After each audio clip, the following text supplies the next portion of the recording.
নমস্কার বন্ধুরা, চলে এলাম আমার রান্নাঘরে দুপুরে রান্নাবান্না নিয়ে। দুপুরবেলা দেখো আজ রান্না করছি পুরো হালকা পাতলা করে ঝোল, আর দিয়েছি কয়েকটা কাঁচকলা, আর সঙ্গে দিয়েছি সজনে ডাঁটা। এর সঙ্গে কিন্তু বেশ ভালো লাগে খেতে, ওই জন্যই আমি এইভাবে করছি আর পুরো হালকা পাতলা করে করছি। একটু জিরে ফোড়ন দিয়েছি। আর চলো আর কী কী রান্না করেছি, এদিকে দেখো কুঁদরি ভাজা করেছি, আর পটল ভাজা করেছি, আর করেছি কর্মচার চাটনি। এটা কিন্তু ভীষণ ভালো লাগে খেতে। আগের দিনকে ওই যে করেছিলাম কর্মচার চাটনিটা, তো খেতে ভালো লাগে বলে আজও দেখো করে নিয়েছি।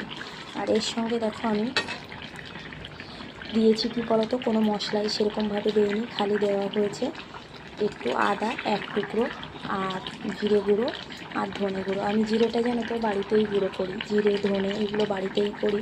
আর একটুখানি দেখবে মানে যদি তুমি গুঁড়ো করে রাখো তাহলে একটু জলের সঙ্গে পেস্ট করে নেবে, দেখবে সুন্দর হয়, মনে হয় যে বাটা মানে শিলে বাটা আর কি। ওই জন্য আমি ওইভাবে পেস্ট করে রাখি আর একটু গুঁড়ো করে দিই, আর ভীষণ খেতে কিন্তু ভালো লাগে। আর এটা কিন্তু আমাদের ঘরের কলা, দেখো গলে গেছে কী সুন্দর কলাগুলো। আজকে আমারই ভীষণ খেতে ইচ্ছা করছিল যে আজকে একটু কলা দিয়ে পাতলা পাতলা করে ঝোল করবো, জানো ভীষণ গ্যাসের সমস্যা হচ্ছে, ওই জন্য আমি হালকা পাতলাই খাচ্ছি। সবাইকে আলাদা করে দিই, আর আমি আর আমার ছেলে আলাদা খাই। ওরও খুব একটা ভালো লাগে না, আর বাচ্চাদের প্রতিদিন মশলার জিনিস দেওয়াও ভালো না। আর আমার বর জানো তো খেতে পারে না। আর কর্মচার চাটনিটা ওই যে আগের দিন করেছিলাম, ভীষণ ভালো লেগেছিলো জানো, ওই জন্য আজকেও করেছি দেখো। আর এর সঙ্গে দিয়েছি ফলুই মাছ। দেখো ছেলে তো ফলুই মাছটা খেতে পারবে না, ওই জন্য কিন্তু রুই মাছটাও আমি দিয়ে দিয়েছি।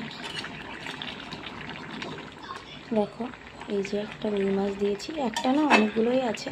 তো আমিও খাবো, ছেলেও খাবে, আর এখন স্নান করাবো ছেলেকে, তারপর খাওয়াবো আর আজকে। তো আর আজকে জানো তো অনেকটা তাড়াতাড়ি আমার রান্না হয়ে গেছে। আর তোমার আমার রান্নার ভিডিও যদি ভালো লাগে অবশ্যই একটা লাইক কমেন্ট করে পাশে থেকো। তো এই বলেই ভিডিওটা শেষ করছি বন্ধুরা। আর দেখো এদিকে কিন্তু আমার রান্নাটাও হয়ে গেছে, চলো এবার লাগিয়ে নেওয়া যাক, তোমাদেরকে দেখাবো আর কি। আমি তো এক হাতে ভিডিও করলে না ভীষণ অসুবিধা হয়, যারা এগুলো করে তারাই জানে।